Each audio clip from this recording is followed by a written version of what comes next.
एक साइबर ठगी मामलें मुंबई पुलिस एक टीम भद्रक टाउन पुलिस सहायता 6 जन साइबर ठगों को भद्रकरू गिरफ्त करिछि।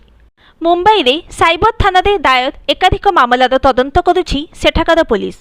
तदंतरे भद्रकर एक साइबर रैकेट संपृक्त थिबा जणा पड़िथिला।